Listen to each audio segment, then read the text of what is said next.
Good evening, everyone. Good evening, Paterson. I'm very happy to be home. Took a few days of relaxation and work as well. And I'm happy to be back here with my council members. I'd like to call the meeting to order, Madam Clerk. Roll call.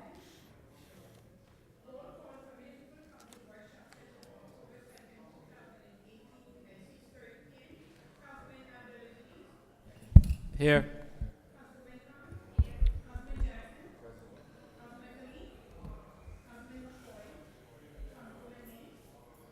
Here. Present, Madam Clerk. Present, and just let the record reflect that Councilman Rivera, our Finance Chair, as well as Councilman Kalik and Councilman McCoy are still in the Finance meeting. Okay, Madam Clerk, statement of compliance, please.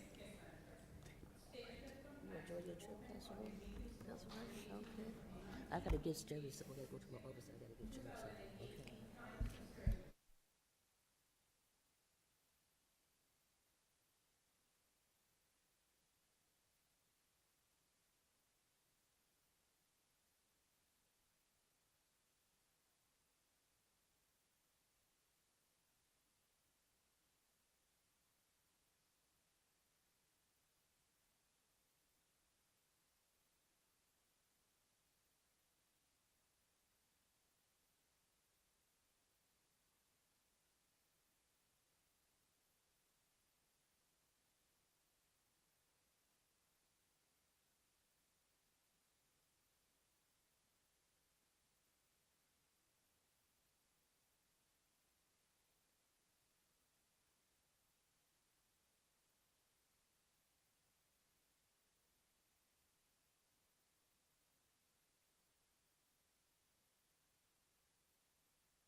Thank you very much, Madam Clerk. Council members, I understand that this evening we have various members of the community. As I've stated before, I'd like to take the public portion first. I was going to do the payment of bills, but we still have our Finance Chair in the meeting, in our Finance meeting, and definitely discussing some very serious issues with the city and its budget, so we do understand that. So, Madam Clerk, I think I'm going to proceed to do the public portion. I want to make sure that anyone that is outside that may not know that we're starting the public portion, to make sure that they are on the list. And I am, council members, going to please request that once we remove the list, that we're going to continue with city business, understanding that we do know some people will be coming here. Do you see any of the individuals? Do you see anyone?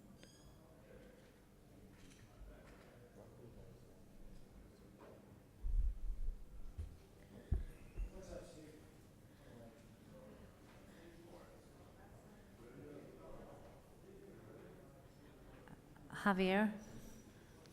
He didn't hear me.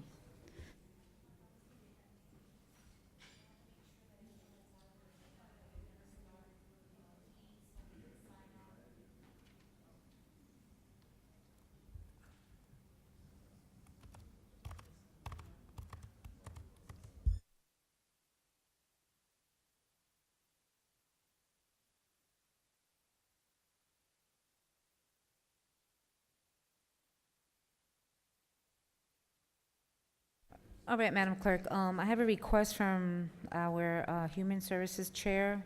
I think that we're going to proceed since we still don't have everyone here. Dr. Prasad, Dr. Prasad, we're going to discuss the items. So council members, if you can look at, hold on a minute. We're gonna look at items, council members, items 22, 23. Mr. Chairman, if you have anything that you'd like to add, any council member, do we want to proceed to put in consent, or do we want to put in regular? Consent is fine, Madam President. Are you okay? All The right, di- so, the Madam directors- Clerk, Consent. okay. You can have a seat, Dr. Prasad. Okay. Madam Clerk, items number 22 and 23 are going to go on consent. I think if we'll take items 14, 15, 16, 17. I want to ask you members, do you want us to put on regular so each council member can have their name on the resolution and you, when we move it, or do you want to put it in consent? Yeah, regular is good. Yeah. For me, it's regular is good. Regular? Okay. So, Madam Clerk, items number 14, 15, 16, 17.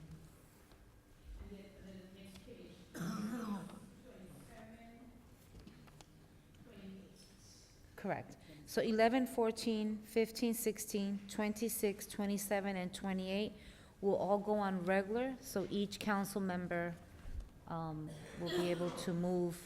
Can I The make resolution. Can I make the move for 11 for now? Doing that she was my secretary? I don't think so. I request it. Okay.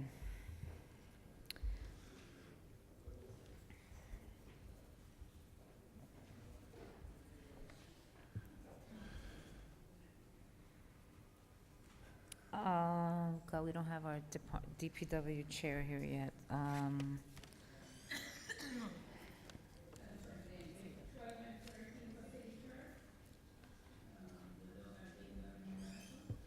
sorry.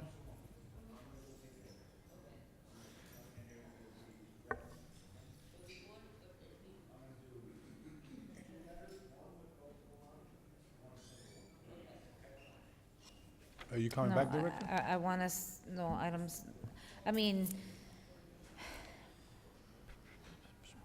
Ma- did we get the information for item number 29, Corporation Council? I know that, number 29, our second reading ordinance. I know Councilwoman Cotton, had a question concerning, I don't know if her questions were answered about the licensing fees for, laundromats, parking lots. Remember you had that question in our first reading? Because it's going for second reading, number 29. I think there was a discussion that we were separating the fees, the ordinances. I apologize, Council President. I recall this, Sorry, ma'am. no, I'm sorry, I don't recall. I think there was a, an issue. Councilwoman?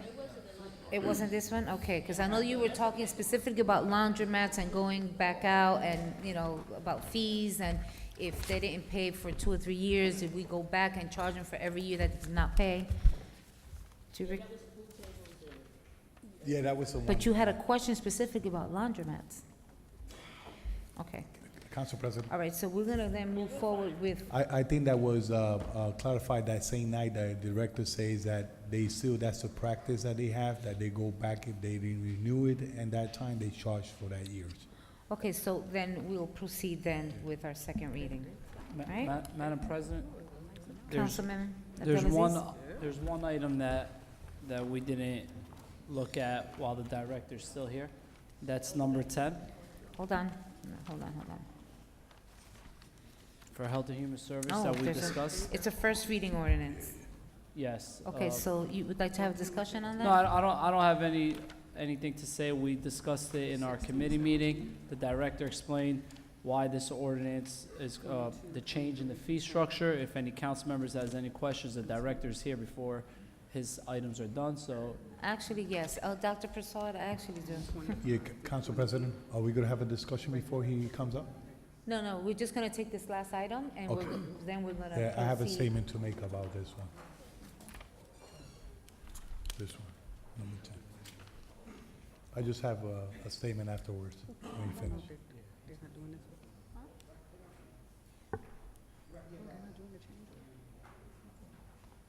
Okay, wait a minute, you know what, I didn't realize that 25 is the constable. All right. So, you know, put it on regular, you wanna say something. I mean, if you want consent, but it's your- Madam Clerk, number 25 is regular.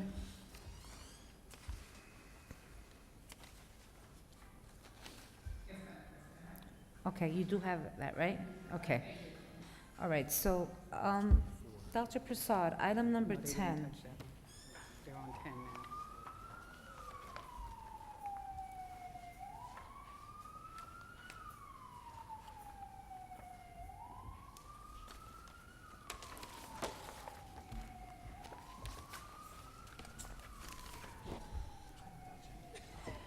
It's my understanding that this ID program had been stopped. I had a few constituents call me that said they went to your department, and that they were not able to get any identifications. Can you just clarify, tell me, did we stop it for a minute and now we're resuming it back again? What are the requirements, since this is being televised, that everyone out there that is seeing this can share it with a family member, someone who does not have identification? The ID program was stopped for a while, for a short while, and Number 10. we're resuming the program again, and that's why it's on the agenda. We're relocating the program from the Division of Health to 125 Ellison Street. Okay. Prior, the program was located in the Vital Statistics Department. It should not be in the Vital Statistics Department because that's an area that has birth certificate, marriage license, and death certificates, and a lot of legal issues with their, legal papers. So the public was going inside the Vital Statistics Department to get their IDs. their ID. Mhm. The state cautioned us about that. So we have since, we found a new location for the ID program within the Department of Health and Human Services, but it's going to be on the 125 Ellison Street, where Human Services is actually located. Okay. Dr.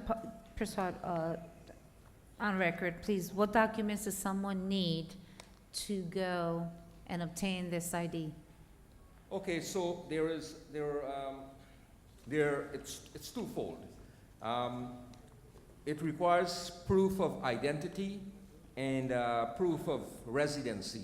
So it's a very long list. I'll read through a few of them for you. For example, proof of identity would require a U.S. passport, or a U.S. or foreign passport, a U.S. state driver's license, a U.S. state identification card, U.S. permanent residence card, consular identification card, a photo identification card with name, address, date of birth, and expiration date issued by another country to its citizens or nationals as an alternative to a passport for re-entry into the issuing country, a certified copy of a U.S. foreign birth certificate, a social security card, a national ID card with photo, name, address, date of birth, and expiration date, a foreign driver's license, a U.S. or foreign military identification card, a current visa issued by a government agency, a U.S. individual taxpayer identification number, an electronic benefit transfer card, a school identification card, or any other documentation that the administrating agency deems acceptable. And the program administrator may determine by resolution the weight to be given to each type of document and may require that an applicant produce more than one document to establish identity. That's for the purpose of proof of identity, not for proof of residency. Dr. Prasad, just pause for a minute. Mm. I don't know, council members, Yeah. it was my understanding that these IDs were specifically for individuals that didn't have identification. I was trying to have some type of picture ID. So I would think that if I have a license, or I have a passport, or I have, why would I need a municipal ID? And I see that the fees are increasing, so I want to. But some, it also states a foreign passport or a foreign identification card. So if someone has a foreign passport or a foreign identification card, that also serves as proof of identity. Okay. So Council it's any President. one of these items, it's not all of these items. One moment, Councilman. Yeah. All right, so you've given us pretty much information in regards to the Identity. ID. Yeah. How about the proof of address? Proof of residency would include, one, a utility bill, a current residential property lease, a local property tax statement dated within 1 year of the date it is submitted, a local real property mortgage payment receipt, a bank account statement, proof that the applicant has a minor child currently enrolled in a school located within the city, an employment pay stub, a jury summons or court order issued by a federal or state court, a federal or state income tax or refund statement dated within 1 year of the date it is submitted, an insurance bill, written verification issued by a homeless shelter that receives city funding confirming at least 15 days of residence, written verification issued by a hospital, health clinic, or social services agency located within Paterson confirming at least 15 days of residency. Any other documentation that the program administrator deems acceptable. The program administrator may determine by resolution the weight to be given to each type of document and may require that an application produce more than one document to establish residency. And the program administrator shall create an alternative method by which individuals who are homeless can establish residency, notwithstanding the lack of a fixed address. That's in our current ordinance. Okay, Madam President. all right, very well. So, and then I see here that the fee for a new applicant went up $5. It went from 10 to 15, and then I see that you kept the seniors at $5, child applicant $5, a card change or an update $5, and there is an increase for the lost, stolen, or damaged card? Is that- Yes, Council President. Okay, very well. All right, my questions are answered. Madam President. Councilman Velez, and Councilwoman Mims, and then Councilman Rivera. Thank you, Council President. Let me go a little bit back to June 8, 2016. This program was created by the past administration because there was a lack of individual there with IDs. And it was created for that purpose. And if you go back when it says Paterson approved program to give undocumented immigrants ID cards. And if you go to a Paterson Times news article, it will speak highly about that program when Donna Ivy came in front of us and presented. And it was a free ID card. Even my councilman colleague, Ken Morris, say when you reach into 500, what's going to happen, the funds, et cetera.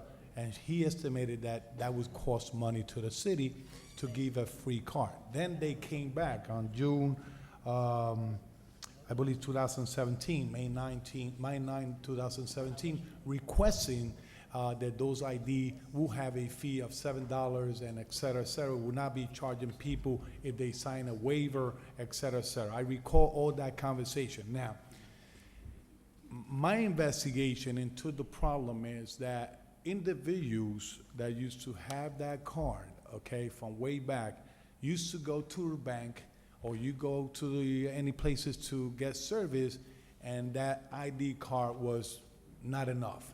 It was not giving them the right to open a bank account. It would not identify them as a person that really has a benefit in the city of Paterson. They just had a card that really would not give no benefit to them even to open a bank account. Those that do not have the luxury to have documents in our country. Now, you coming forward, this program have not been working since a couple of months or probably a year, because I remember that Councilman Jackson had a issue that people was going to. Are you listening to me? Yes. Okay. People was going into the vital statistic office, and he said that program had to be out of there because they compromised information from people now, and that. Now you're coming today of a program that is not working, probably they was not charging enough money in that time, and people was not utilizing the service, because if I got other IDs that prove who I am, this one is not gonna have a valid on me. Why come in today to request an increase into an ID that is not even valid? Because if you go to motor vehicle, they're not gonna accept it as an ID. If you go to the Councilman? bank, they're not gonna accept it as an ID. You understand what I'm saying? Ca- So, this program, ID card, should stay as an issue in the beginning as a free service for the residents, and not charge at all. And now you're coming for an increase of that card, so. So I can, Councilman? Some of the information that you said was correct, okay? Did this come from the previous administration? Clearly, there is a cost, okay? Everything costs money, all right? I do understand the increase. I do also understand the issues, okay? I do think that this is something that we do need, because there were people that were taking advantage of it. So I think it's something that is needed, all right, for our community. And it is obvious that this is not specifically for someone to go to DMV. I think it was more when you go to a bank, they're asking you for ID, and if you didn't have a picture ID, that was something that you were able to do. And there's also offices within the city of Paterson. This ID is specifically for the municipality, okay? So if you're But- trying to do some type of business outside of here, But let me Okay. give you a little bit more facts about that ID. I don't want to cut this conversation, but just to let you know, council members, I'd like to, now that we have the full council, I do want to go to our public portion. So I'm gonna let you complete, and I know that Councilwoman Mims has something to say as well, and Councilman Rivera, but please keep in mind that I'd like to take the public portion next. Just a last statement. Well, I hope all their patient or people that was taking care of there was using the address of Well Hope to get this ID. That's why they were staying in that Well Hope and all around the city. Oh, So, interesting. yeah. That's actually very interesting to know. Okay, Councilwoman Mims? Well, I'm glad to hear that you're looking to reinstate this. Yes. Because we have a lot of people in the community that have been asking continuously for it. But the question I have is, how are we determining the increase? Because the increase to me seems a little low.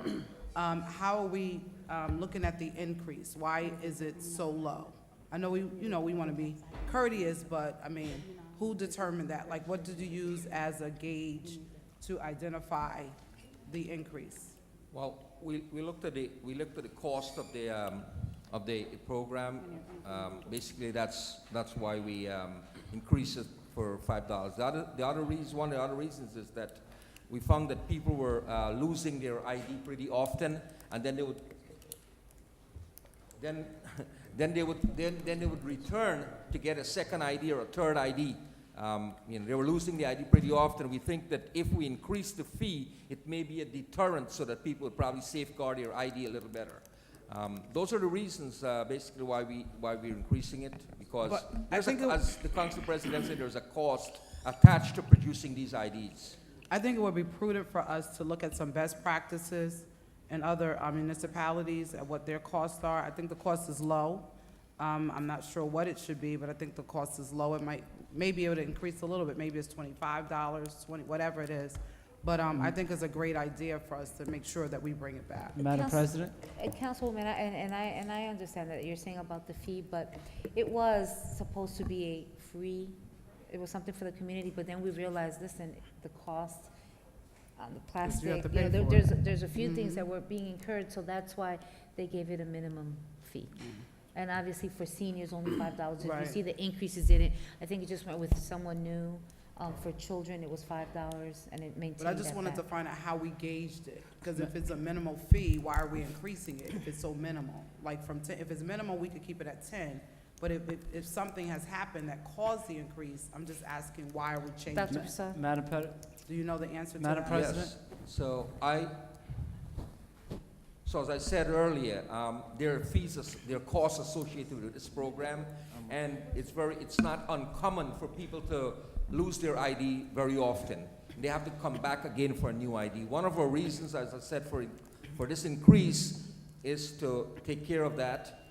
That's one reason. The other reason is that because there are costs associated with this, it's machinery that, you know, that probably need repair. We just had to send the machine for repair recently.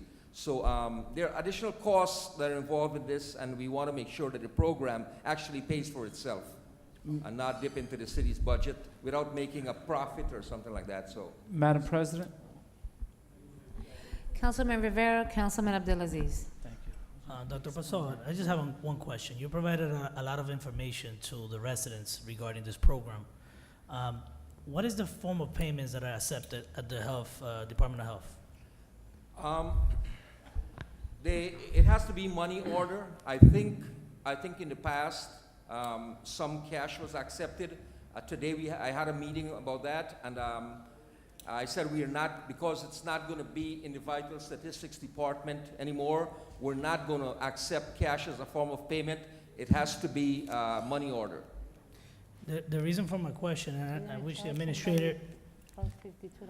no, but it's not just for this one. I went to get a birth certificate at the beginning of this fiscal year, and I asked again. No, they basically tell you that they accept, you know, debit cards. The machine haven't been working in months. So I want to ask the administration, you know, it's unacceptable, third largest city. You tell the residents that this type of payment is accepted, but then when they show up there over there, I couldn't, you know, I was on my lunch break, right? I couldn't go, the ATM is not like you have an ATM in your lobby, so now I had to go and come a different day. And it's just for me, it's not the inconvenience I went through, but other residents, you know, if you're letting people know that they could pay for things via, you know, debit cards, then we should address this issue with this, you know, debit card machine that's not working for months. I understand things break down, but it's just unacceptable. So where we stand with that? So my understanding of it was that it was not the problem with the machine as such, but it was a problem with our computer system. Every time I think the best person to answer this question is Ryan Foote, but from my understanding, it was not the actual debit card machine. It was our computer system in the city. It was knocking it out. So I think they've resolved the situation now. So it is working now. It is working? Yes, to my knowledge, yes. Okay. Okay, thank you so much. We're gonna finalize with the chairman of Human Services. Did you have something to say? Yes, we discussed in length the fees about this in the Health and Human Service Committee. So I just want to make it very clear, we decided not, and through the administration and through the director, we decided that senior applicants remain the same, no increase on our senior citizens, and we also decided for the children under the age of 18, they don't see an increase either. We did see in the numbers of the cards being issued that many people were coming and losing their cards. So Councilwoman Mims said, why didn't we decide to increase it higher? The $5 is a 50% increase. So we don't want to double it up. And we felt that this was initially a free program, so you don't want to go that way. So Okay, thank that's why you. we kept it at those levels. Thank you. Thank you very much, Dr. Prasad. Thank you. All right, so council members, you want to proceed? I think we could go consent? Consent. Item number 10 will go on consent. I'm sorry. I thought I'm sorry. Yeah. This is the first. Okay. Madam Clerk, at this time, I'd like to open up the public portion. So any member that just arrived that did not sign in that wants to speak, I'm going to allow for you to sign in since we did take the list already. Okay. How many speakers?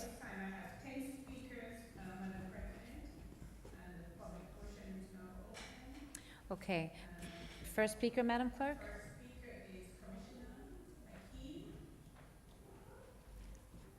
Commissioner Bilal Hakim?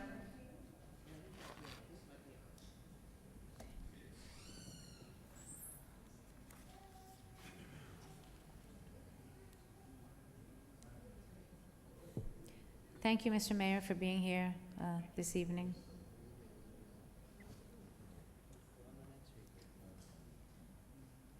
Madam Clerk, Mr. Haitham Yunus would like to add his name. I'm gonna be nice to you, Haitham.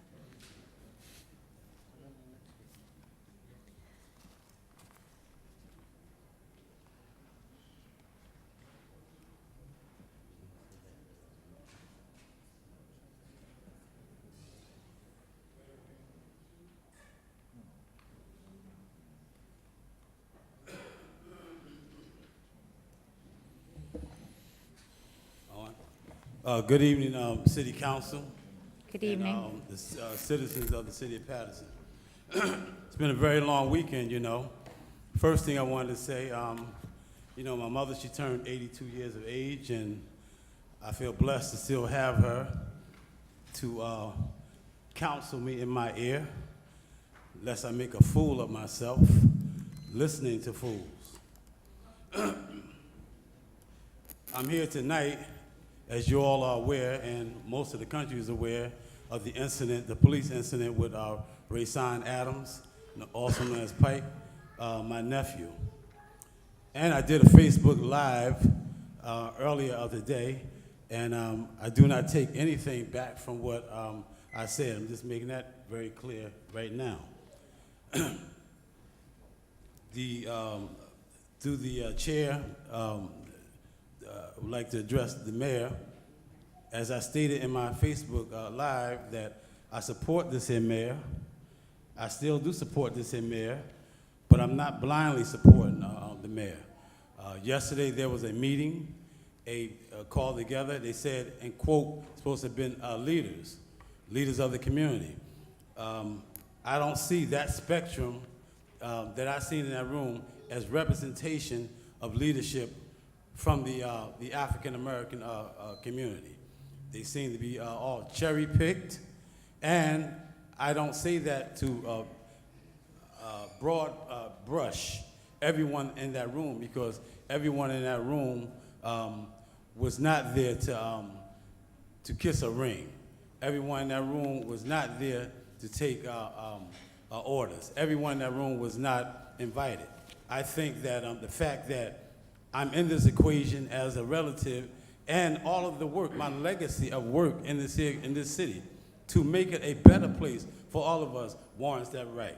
So people don't like to hear what you said, but I say that if you sat there and you didn't even think about, well, we need to bring these people into the equation, because clearly they could not speak for me. Clearly, anyone that was talking about there's a need for sensitivity training, you're outdated. Clearly, because we have a systemic problem when we talk about police violence in the American empire. Does it mean that all policemen are bad? No. But what it does mean that individuals can transcend limitations. But it's only through structural changes with policies, change the way police departments function, where we see real change. I was totally offended by the lieutenant when he asked me what did I think, as though my thinking on what we all seen on the tape had any bearing.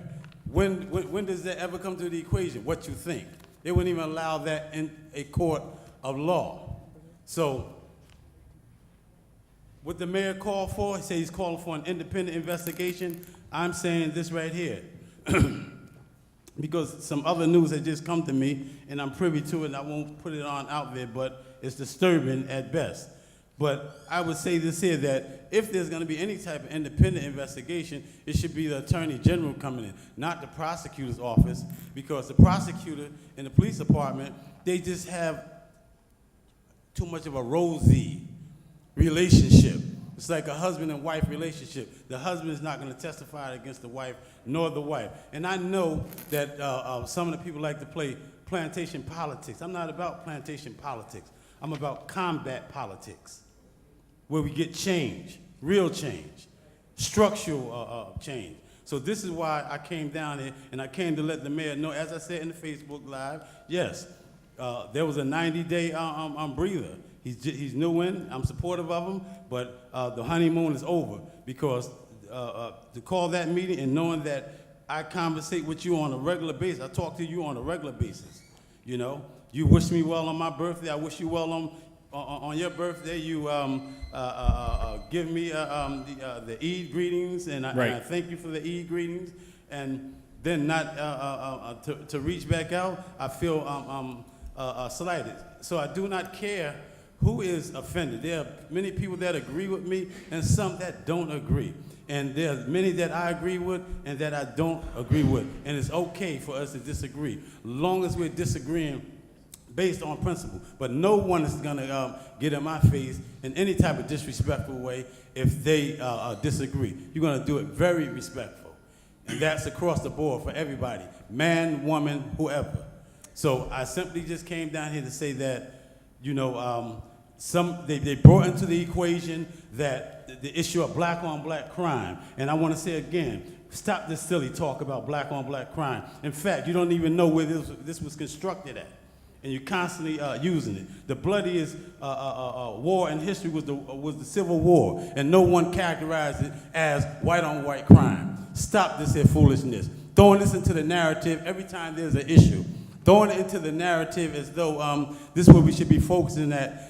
If these things are real to any of you, black leaders and elected officials that want to be social leaders, then we need to have those forums outside of a charged up incident. Don't throw things in, and don't bring people in supposed to be experts as though we're going to just shut up because they say they're expert on the matter. Commissioner? I'm sorry. Okay. So that's all I really had to say. I thank you graciously for the time. If we want to have these here discussions about black on black crime, about how we need to get ourselves together in the black community, then you black leaders, all of you that are listening, call those meetings outside of these arenas and be serious about it. And don't be charlatans. Okay, Commissioner, thank you. Mr. Mayor? Thank you, Council President. Commissioner, you and I had a conversation on Saturday, and all you had asked was for me to update you on anything I knew. Saturday, I gave you an update. Sunday, I gave you an update. Monday, essentially, that meeting was to update individuals on what I have known already. But I will update the community that we do plan to have more meetings, and they'll be open to the public. As a matter of fact, I've been discussing this with Pastor Alan Boyer, and we're going to be scheduling a community forum so that we can hear from the public, and everyone will be receiving an invitation. It'll be open to all Patersonians. All I can see, Your Honor, Mayor, is that Reverend Boyer, with due respect, he's a pastor here in the city, but he doesn't even live here. However, he's been working with all of us. Okay, so no, he's been able to. He's been been influential with Operation Ceasefire. Absolutely. And they've been successful with getting guns off of our streets. He was instrumental in getting the commercial curfew ordinance adopted. So he's highly respected, although he may not be a Paterson resident. The work he does is in Paterson. We've been instrumental as well, but thank you. Thank you very much. Madam Clerk, next speaker, please. Yes, Madam President. Next speaker is Mr. Rucker. Ernest Rucker Paterson. Before the time starts, Madam President, I would like the clerk to pass these folders out to every member, including the mayor, and ask at the end of my speech, that someone reads this, one of the council people read this into the record. I don't want it to be something that's given to you guys that you look at. I want it to be read into the record so it becomes a document that's been documented. Thank you. Thank you. Gloria, if you can please, can you please get that distribute to all the council members?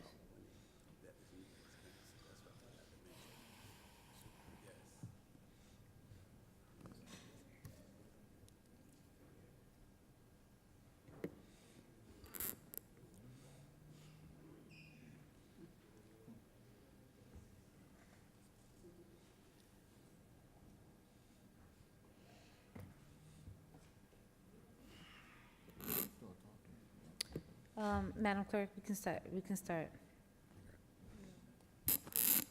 Ernie. Members of the City Council, Mr. Mayor, I'm here tonight because of the disturbing videos I saw on Facebook over the weekend. It is clear that our police department, if they are being trained in sensitivity training, has no idea what that means. We had a deaf mute beaten, punched in the head twice, elbowed in the head once, knee placed on a brace with a leg that was injured with no compassion. We had another police officer, as the young man spoke and the way he spoke, laughing at him, and even the young man knew something was wrong with that. He pointed and said, look what he's doing. He's trying to indicate. This is not the first time. And in yesterday's meeting, that was the message I got. This is happening all over Paterson. It's just not being taped. When are we going to stop this business of pushing things under the rug? And the only reason Bilal Hakeem knew about that meeting is because I called him. There's many of you on this council that just accidentally fall into the meeting, and you should have been there. We are tired, quite tired, of excuses. It is time that we look at this police issue from a very serious point of view. Why do I have to give sensitivity training when we should understand when you're dealing with disabled, you must operate a different way? In May of this year, you had a cop beat a mentally ill person in the St. Joseph Hospital. In August of this year, another cop beat another patient. 3 cops fired under scrutiny for selling drugs. There's a culture in this police department that has to change. I don't want to hear we took care of it. We should have known that we had the wrong people in the wrong places. You're going to hear people talk about the hideous video. And I think most of you have seen it, or pieces of it. Assault is assault by anybody. If a cop car rides up on me, and I'm on the ground punching someone, and they're struggling, they're going to arrest me. Why should it be any different with a Paterson cop? I respect the job that they do, and if I need them, I will call them. But we have a group that believes they can come into our community and do whatever they choose to do and get away with it. I have been friends with the police director, matter of fact, for the last 5 directors. And I still make my point that we are not going to tolerate in our community people that don't live here, who come here, use an uncle's address on a rental property for one day, get into the police department and leave. That's an issue. We need to first teach them how to relate to our communities. That is the first training, not sensitivity. This is Paterson. 54 different nationalities, 54 different problems. And our cops are treating all problems as the same. I'm going to end this by saying this. Yesterday's meeting should have never been held with a cherry-picked group of people. Should have never been held that way. I said to the mayor yesterday, and let me make it clear, he is the mayor, and I promise I will work with you, but I'm not going to ignore what I see. There's a difference from working with you and kissing the ring, as has been said. I said to him, I text you Saturday morning. First I asked him, please call me back, but you need to get on top of this today, in front of it. The press release that he gave out, I thought didn't go far enough. Stating that it's been given to the prosecutor's office was not good enough for me. The statement I would love to have heard was this: Paterson will not tolerate police brutality in the borders of this city. Let the community know that you will not tolerate and you do not condone these types of actions. In closing, which I know I'm over my time, There's another situation, and I'm going to bring it up next week, but I need especially the third ward council person, Ms. Mims and Mr. Jackson, to hear this. There is a super Walmart being proposed on the site of Fifth Avenue, where housing is supposed to have gone. If you allow this to happen, HUD will pull back every dime. We will have nothing in that spot, and the people that are behind this, I will not divulge tonight, but believe me, next Tuesday, I have enough information so you can make the comments necessary. There will be no super Walmart or regular Walmart on that site where housing is supposed to go. Thank you. Thank you very much, Mr. Rucker. Madam Clerk, I am going to ask, since Mr. Rucker did request for this to be set on record, if you can please read the 6 requests. And Mayor, you have it in front of you.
Thank you very much, Madam Clerk.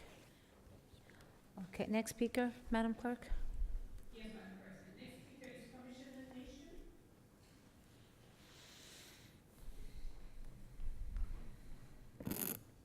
Good evening. Good evening. My name is Brett Nation. I'm the Paterson Housing Commissioner. And I'd just like to say that tonight I come before you on a very serious matter. A deaf mute was assaulted on September 28th, 2018, between Carroll and Godwin Ave. Everybody paying attention now? Okay, thank you. I don't know if you saw those videos, but I was shocked. I was shocked because one of us that was being restrained and was obviously restrained was hit in the back of the head with a fist more than once. We cannot tolerate that. Yesterday at 4:30, there was an invitation-only meeting of the community leaders handpicked by the mayor to discuss this issue. Although I was not invited, I was informed by Mr. Ernest Rucker that such a meeting was taking place. Mr. Mayor, we will never resolve the issues of we will never resolve the issues if you continue to invite just those who support you to discuss issues such as police brutality in our city. If it wasn't for the uninvited guests, there would have been no dissent or different view of points portrayed at this meeting. Not even Bilal Hakim, a family member and longtime Paterson advocate, invited. It was a sham and a disgrace. Just like the people before, I am demanding that this case be turned over to the New Jersey AG's Department Office, and I am further requesting the name of the officer to be made public, as well as if the officer is still working in the streets of Paterson, or has he been placed on administrative leave. Final point. As a point of interest, I was just curious of what capacity did Lieutenant Dalton Price represent in last night's meeting? Was he the lieutenant in charge of internal affairs or one of the vice presidents of the NAACP? It is impossible for the Lieutenant Price to successfully investigate a civil rights issue in both capacities. Thank you. Thank you, Mr. Nation. Next speaker, Madam Clerk.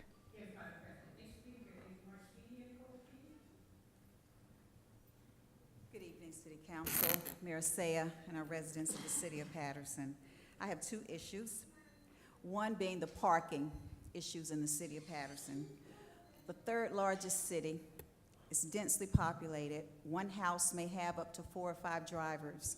And in the 4th Ward, the majority of the homes that are being built have garages. That then takes away another parking space. Some of these homes, the people have the parking, the private parking spaces already. They have a garage or a parking lot beside their home.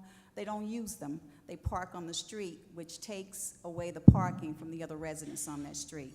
And I myself, as a disabled veteran, have had to park my car 3 streets away and walk from Fair, Carroll, all the way to Godwin to get home, sometimes at 1 o'clock in the morning after leaving work, which is unsafe. And yesterday, thanks to Mayor Saya, this issue was resolved. I was present at the incident on Friday. It occurred right across the street from my home. So it was Godwin Ave, 129, actually, in front of that house. I came outside at the urgency of my daughter, only to see, and I stood beside the one officer who said that he was the one that was assaulted, but I was standing beside him, and I did not witness that assault. I just found it strange that in a city of this diversity, where you have people with so many disabilities and impairments, that we don't have a certified sign language interpreter for those people who are hearing and speech impaired. That when incidents of this nature occur, that they're able to be called right away to communicate on behalf of that individual. And regardless of what this individual allegedly did, he still deserved his rights to have someone communicate on his behalf. I asked the officer to please have someone called for a sign language interpreter, and he told me, F you. He was laying on the ground with the lower parts of his body exposed. I said, officer, would you mind please giving him some dignity, pulling up his clothes, because there are children standing here watching, and my grandchildren, 4 of them standing there watching. He said, F you, I don't give a F, and continued to stand there. I found this highly offensive as a female, and as I explained to Director Spezial, I'm a disabled vet with PTSD. So that was a trigger for me. And I thought back, I had to go inside and collect myself. I had to call the Crisis Center for Veterans and get someone to just talk me through this and come back out and see what was still transpiring right in front of my home. Once the man was assaulted and he went into the seizure, I work in healthcare. I said to the officer, please lay him on his side so that his airway is open and he doesn't swallow his tongue.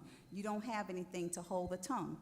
They continued to leave his head at an angle for quite some time before they decided to turn him on his side. As a female, I should have never been spoken to that way. Never. And I'm not going to accept that. I arrived yesterday to file a complaint with Internal Affairs here at City Hall. The sign posted downstairs says the hours are from 8 to 4 here at the City Hall office.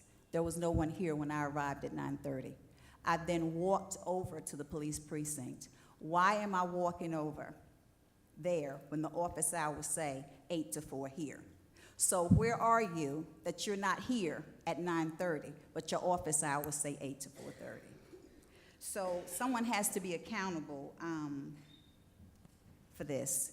And I just want to say that I know the Fourth Ward is characterized as being a crime-ridden area, but they're the people on the street where I live, and I can say this, my block. The majority of the people, over 95% of them, we're employed. We're educated people. We worship in the area. We take care of our own there. And when we say that it takes a village, believe it or not, the Fourth Ward is a part of that village. Thank you very much. I'm going to ask that the speakers don't speak so close into the microphone. I'm getting some reports that you can't really hear what you're saying if you're too close. I wanted to actually ask Mr. Mayor, is the Internal Office Affairs office here? It's actually on the 4th floor Fourth? of City Hall. Okay. The hours are posted downstairs. No. What are the hours, Mayor? Those are well, it's 8:30.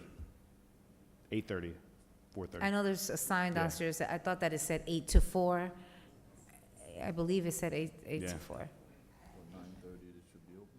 At 9:30, they should be open. So I think that's something that needs to, Mr. BA, I mean, Mayor, why? They should tell us why. Yeah. When did you come? When did you come? At 9:30. You said today? Yesterday, I was here at 9:30. The sign posted downstairs on the door says 8 to 4. 8 to 4. It's fresh enough. You know what was happening yesterday? No, it I don't know what was happening, but I think maybe the mayor, can you, I don't know what time you had your meeting. I don't know who was in the meeting, but, It was in the morning. well, that's what I'm saying. The office should be open. Well, Council President, I think Councilman McCoy, and I think just for everyone that's watching, you know, I think the question is, why isn't there, is it a one-man office, or are there various people there? Director Spezial, if you can, to the mic.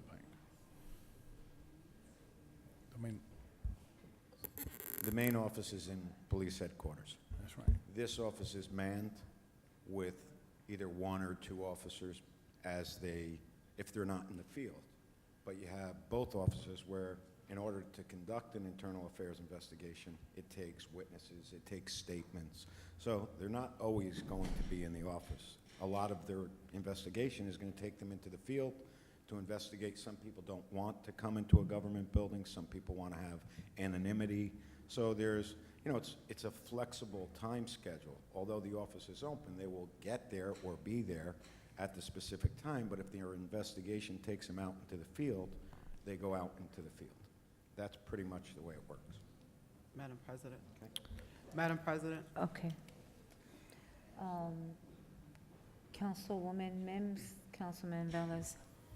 So based on what was heard, possibly a recommendation would be to have a secretary there or someone physically there, so that if they're in the field, that office is not open. So when a constituent comes in with a concern, we have someone there that can take the request. Thank you, Councilwoman Mims. Councilman Velez? We was in the same spirit. That's what I was going to ask. Thank you, Councilwoman. Yeah.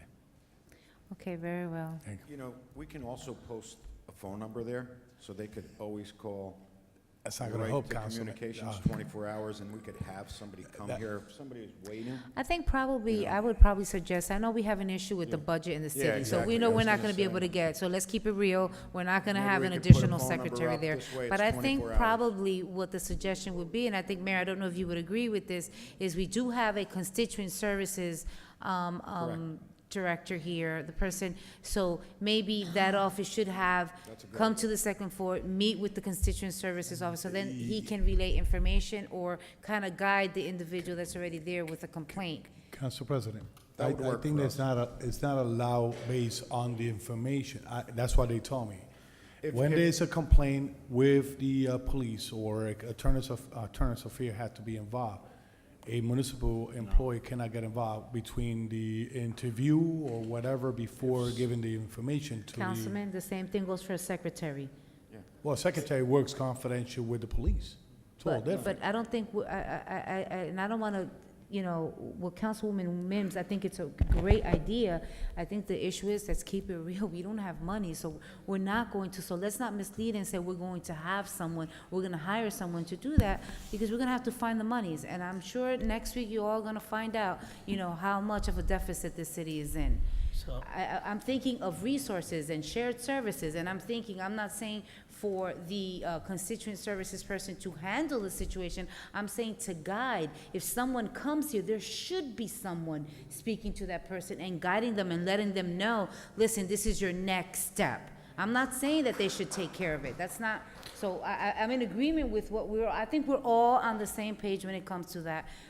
But the shared services, what I'm talking about is at least getting that information to be able to make that person feel, listen, someone's listening to you, let's get to the bottom of it, let's move you on, let's call, and maybe have that person call the police department and say, I'm sending someone over, so that person expects someone there when they get there, and they're not standing online. Council President, Councilman just a Rivera. brief question. So, we're not in a tough financial situation. So, what is the purpose of having two offices and not just one in here in City Hall that's fully functional? What is the purpose of having two offices for internal affairs? Because I remember when I used to work here a long time ago, we had like 3 or 4 people here in the 4th floor serving that capacity. But now you're telling me that you have 2 offices. So what's the rationale? I'm sure there's an explanation, but what's the rationale to have 2 offices? You need to have a witness. So you would want to have a witness when somebody's giving a statement. You may have need a female officer. You could need somebody that speaks Spanish. Well, when the office was here, it was solely here. It was not at police headquarters. When the office was here years ago, it was only here in City Hall. It was moved out of police headquarters. The mayor then moved internal affairs over here to City Hall. Now we have internal affairs back at the police department, and this office is still like a satellite office. But that's what I'm saying. Maybe could we look, given that we're in a financial situation that we're in, I just want to know the rationale. Just, can we move it back in here? Also, if I'm a resident and I want to put in a complaint, Sure. I want to feel comfortable going to the police department to put a complaint against the police. Sure. So, that's just my recommendation. I think we can look at all Okay, different that's options. duly I'm- noted, and I agree with that. I think we could look at all different options, Councilman, and All right. I do. we're open to whatever Take we it need out of to the do. police Thank you, sir. station and put it, absolutely. Thank you very much. Madam Speaker, Madam Clerk, next speaker, please. I'm sorry. Next speaker, I think Mr. Jefferson.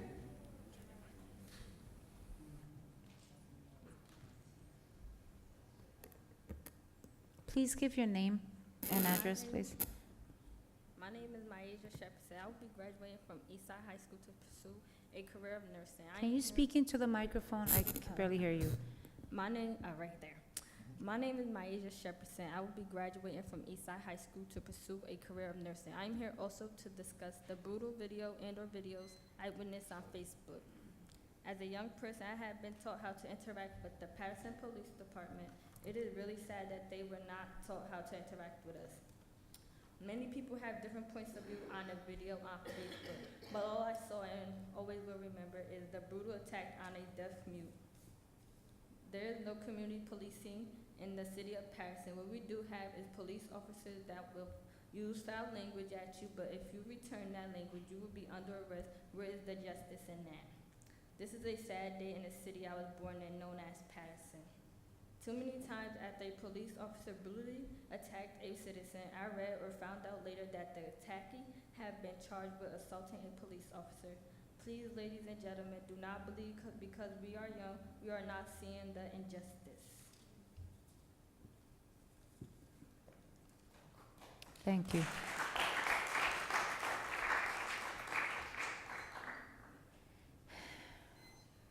Madam Clerk, next speaker.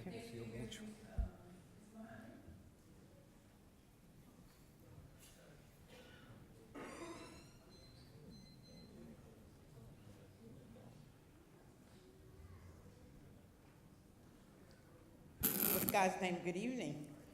I'm here, the incident that happened that we're all concerned about really did bother me.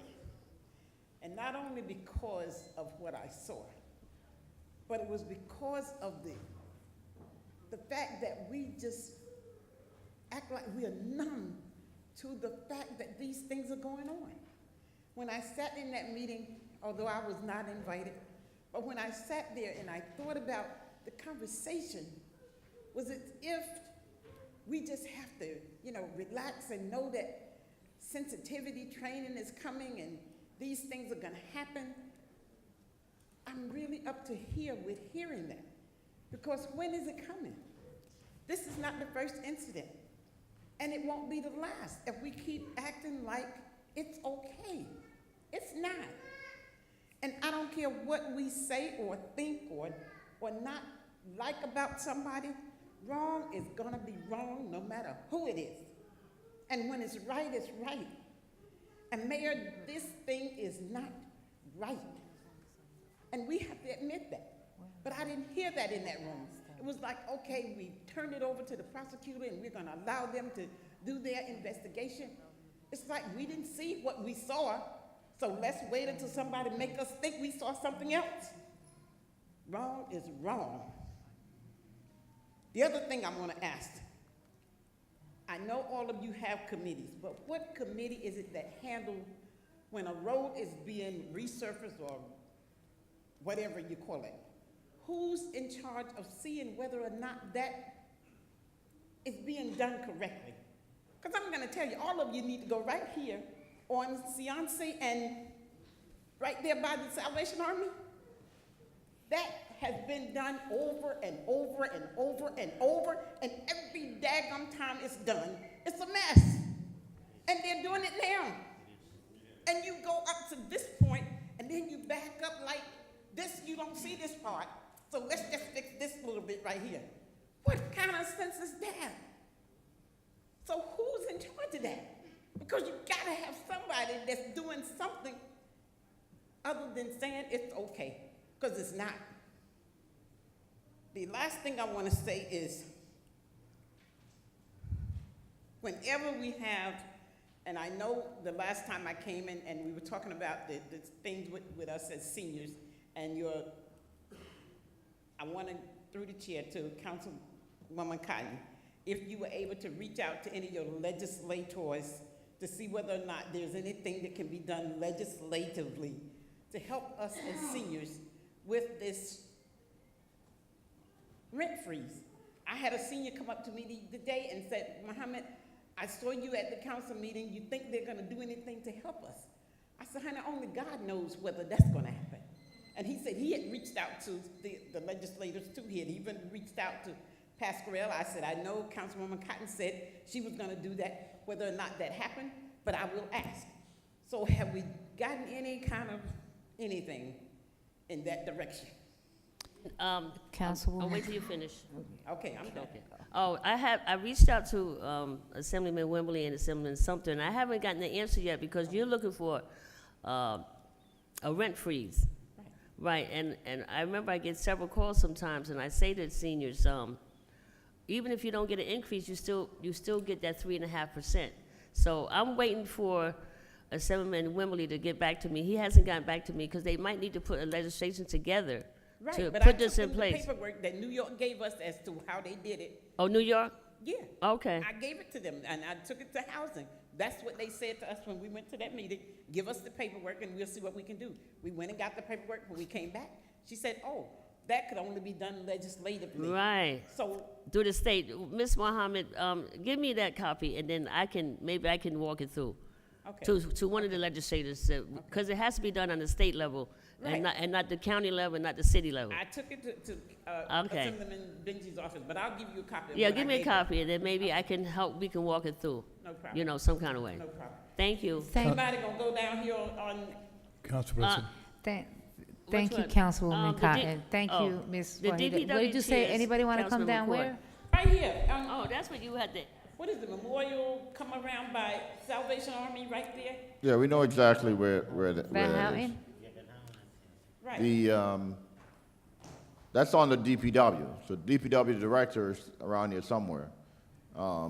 He's the guy responsible for that. The council committee oversights DPW resolutions and proposals and process, but We don't check asphalt and we don't pave roads.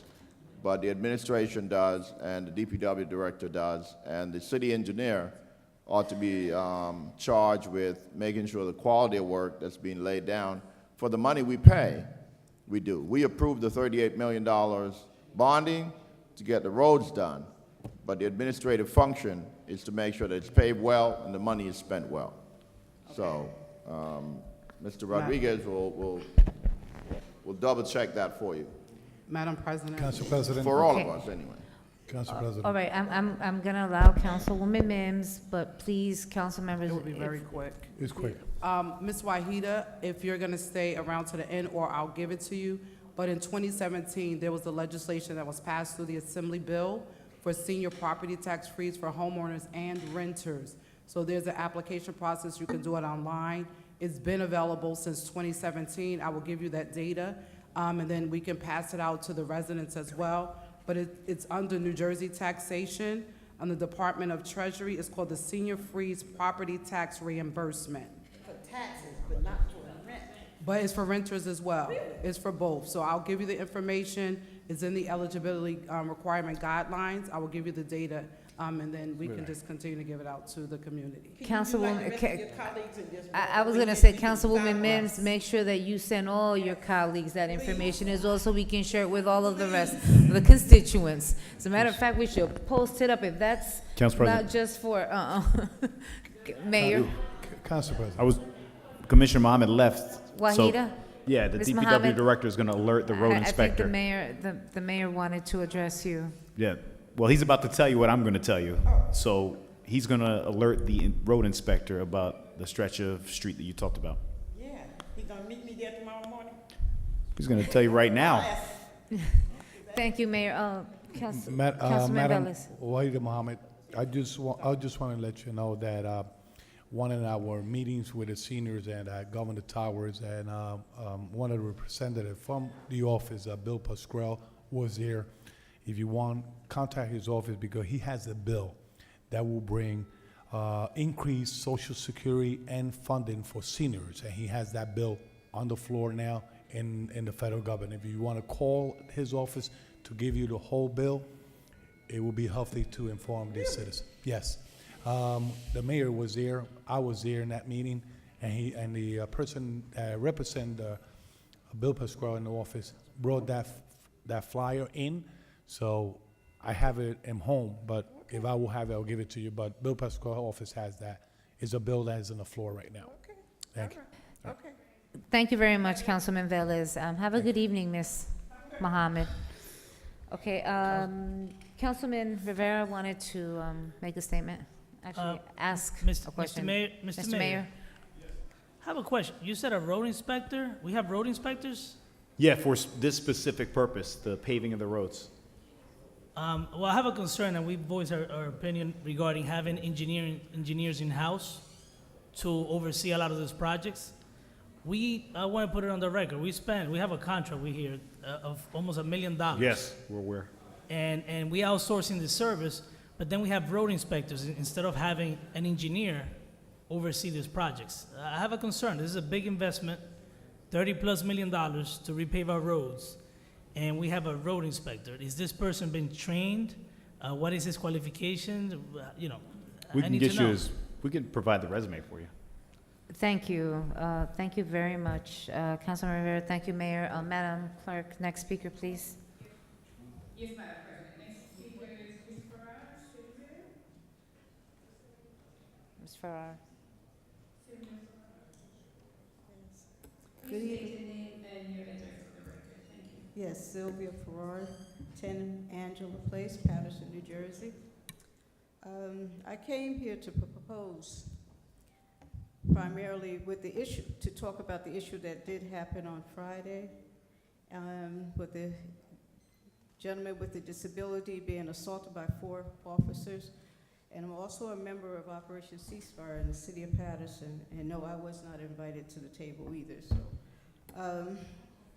but I've been very active in what has transpired in our city. It was very disturbing, to put it very mildly. On Monday, I did go to Internal Affairs in the police department to file a complaint on these 4 officers Now, being a retired union person as well, I know that from that aspect, they have to be laudermill. And they should have been a laudermill immediately after this incident circulated, because I know I sent it to everyone on my list that I could possibly send that video to. Even the mayor, I know he was bombarded with copies of the video. So, all right, from that aspect, there's so many violations, from abuse of authority, unbecoming officer, all kinds of, there's a laundry list of violations on Administrative 408 alone. But just to, going back to the incident itself, to observe that video, it was so horrendous that it actually brought tears to my eyes.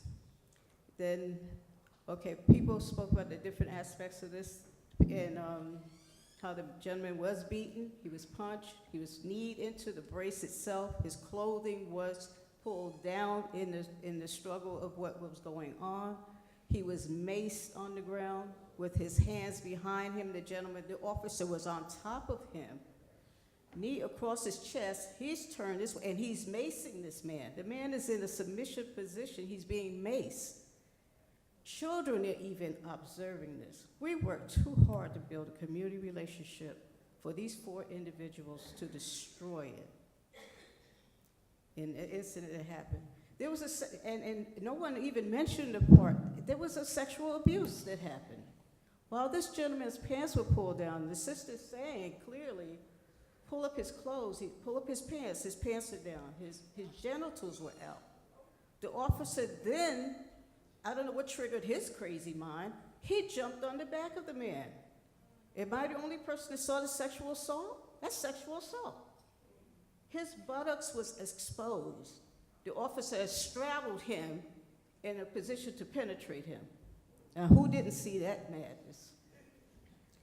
Children saw this. My proposal was we can't hold meetings behind closed doors when something like this happened.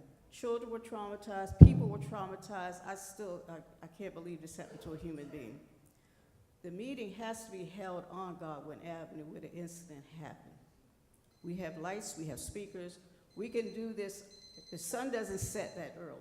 We can have a street meeting where it happened. Children need to feel comfortable that they can, we try to build a relationship with children, feel safe with the police officers. We hope one day they will join the police department, the sheriff department, to feel proud, to represent their city and wear the uniform. We just try to get all these young men enlisted and joining the fire department. The police exam is coming up again. Who's going to take the test? Who's going to want to be associated with that? It put a real bad look on our Paterson Police Department. I, for one, I really don't appreciate that more than anything. I hate that. Those 4 officers need jail time. Forget suspension without pay. Administrative 408 calls for that immediate removal, actually, for that behavior. They should be terminated already. The hell with the lawsuit. It's not a court in anywhere that would uphold a lawsuit that those 4 idiots would think they would try to, it's just, it's unbelievable. We have to hold an open forum. It's just like our children, they see the violence on the street. They see black on black crime. Yes, they see this stuff. But to see the officers that we're trying to promote are going to protect you, do something like that openly. I mean, they flex, somebody flicks a cigarette. I mean, but meanwhile, the other stuff is going on. You know what's going to happen with the 2 little groups that are beefing right now? Right now, they're coming together. What those fools did could have incited a riot. They could have been shot even. Who says, thank God, there were adults out there with conscience and that were able to control what the situation was. Ms. Farrar. When the person threw the bottle, it interrupted the idiot long enough to stop him from crashing his skull into the sidewalk. That was the only thing that interrupted their behavior. Now, if our boys done something like that, they'd be called animals. They've been locked up to the county jail already. Those animals. They did not call the ambulance. People in the community Okay. had to call the Ms. ambulance. Farrar, your time is up. If you can please Well, I complete want your to- statement. Okay, I'm proposing that we do an open forum through the chair, Madam Adult, to the mayor, if I can address him through the chair, that we do an open public forum on Godwin Avenue where the incident occurred. Okay. Thank you very much. Mr. Mayor, would you like to address that? You and I can discuss this tomorrow, as far as the forum is concerned, the particulars. All right, all right. Okay. Thank you very much. Madam Clerk, next speaker, please. Yes, Madam President. Next speaker is Ms. Bland, Jamie Bland.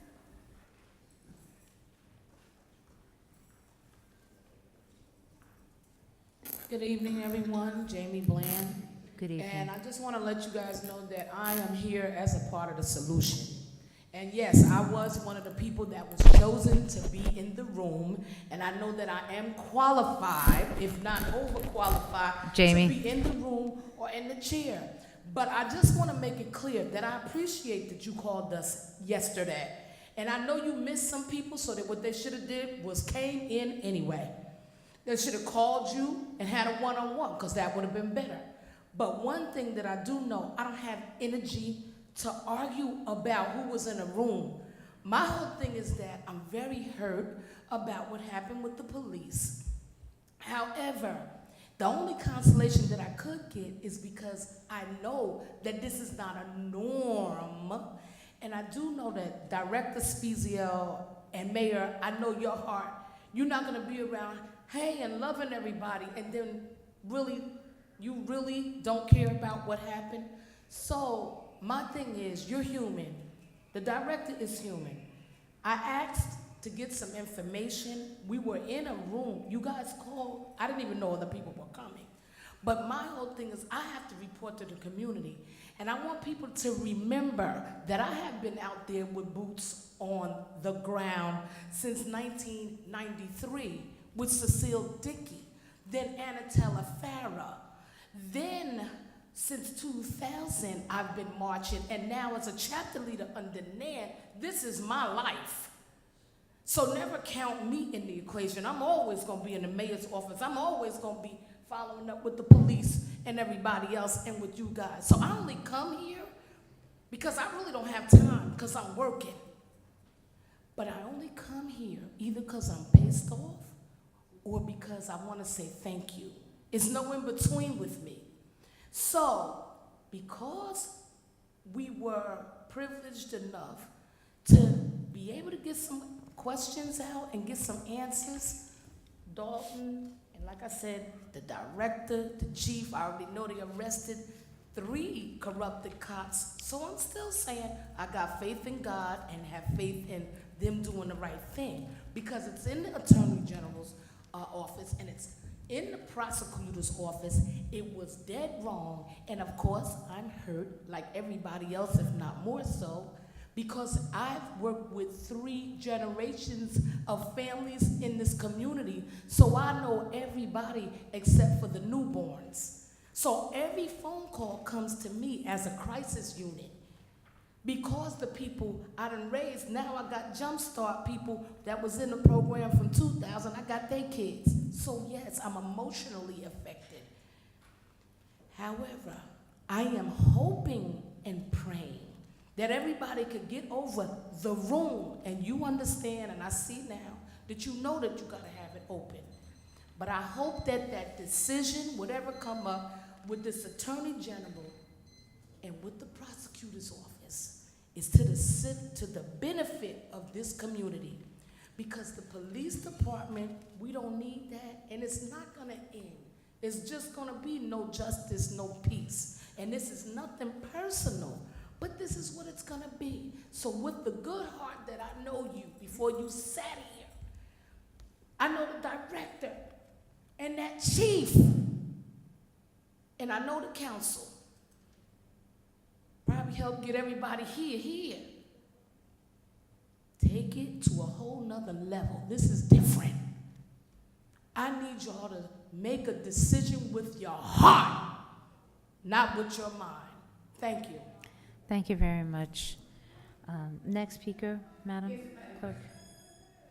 Next speaker is Ms. McNeil.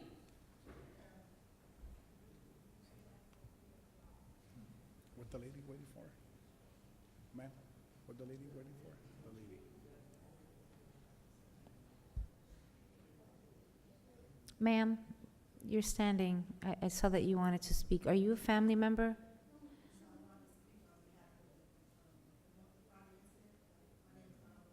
It's not on the list.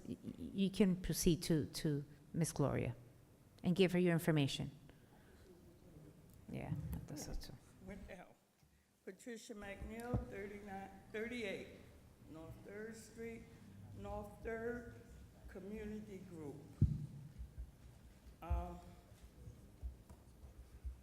North 3rd Community Group. All I want to say is sad. It's a sad state of affairs. It's sad when people get paid to do a job and they can't do their job. There was no reason why that man had to be treated like that. And every time I see something like that, I get flashbacks from when I lived in Alabama, and people were beat like that, just punched in the back for no reason, hit. But it was no reason for that man to be hit, beat, maced. He couldn't even hear or understand what they were saying. And the only reason why, and that's not what I came here for tonight. I came here for something else. But all I can say is sad. Thank you. Madam Clerk, next speaker.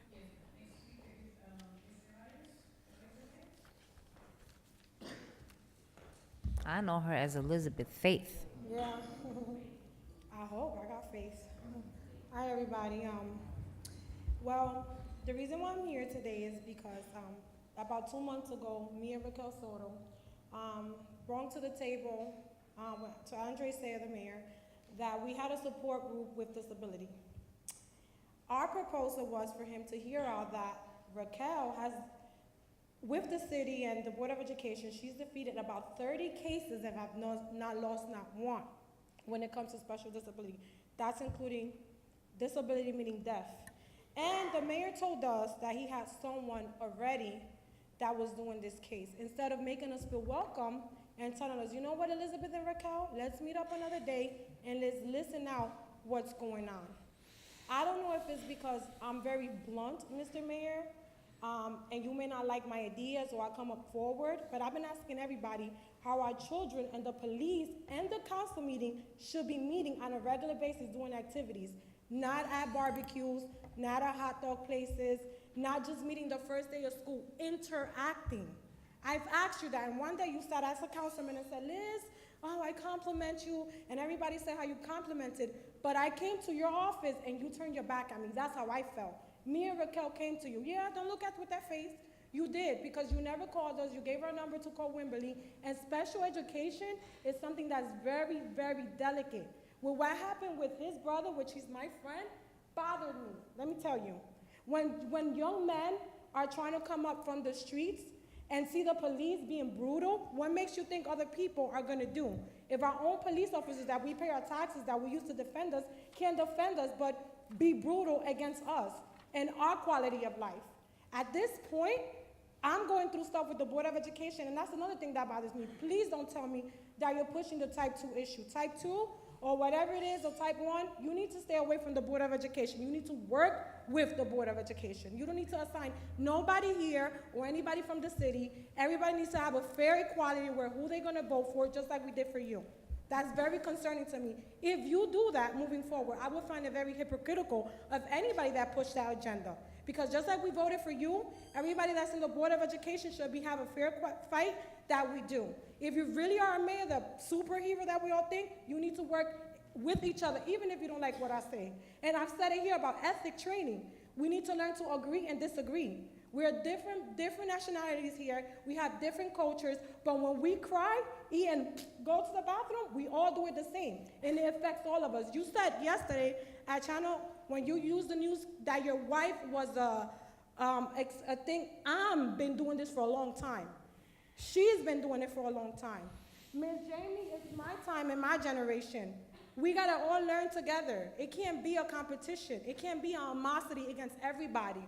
Everybody has to do their job, and that's what I've been telling everybody. Forget about us begging you. Everybody do their job. Councilmen do their job. Board of Education do their job. The police director does his job, and then we all will be fair. It can't be that we have to be begging here for what happened.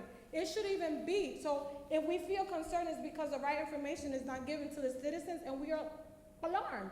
I am alarmed. I have a 14-year-old.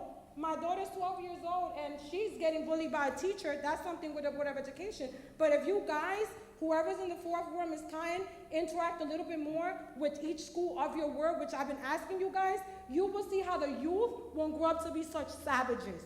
And we won't be pointed like it is. And it doesn't get any better than that. And I've asked you. And I asked you in the Dominican, when we had that thing last year in the National, I will help you. And I told your wife, go out to the schools.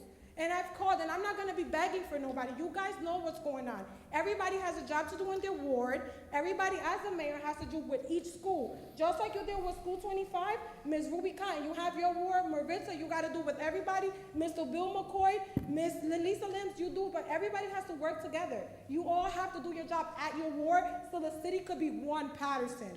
The one moving night one day on this day, and then the other day, no. We want to feel equal. Elizabeth. We can't be, and call me. You need to listen to me because I'm a mother. And Raquel, we brought Council the President. disability thing to you. Elizabeth, Yeah. I didn't want to cut you off. Yeah. I see you're very passionate. Yeah, but I'm sad. No, Yeah. I understand it, but please understand that there is a time limit, and Everybody I has have. a little bit more time than they No, used that's to. why, and that's why I No, let no, you yeah. continue, Yeah. and I don't want to think So that everyone. everybody, y'all can take my number on record, 862-569-1609. You didn't call me, so don't tell me you haven't. Okay. Because you didn't call me. Okay, so, Okay? thank you very much, Elizabeth. The mayor, Yes. Elizabeth, That's okay.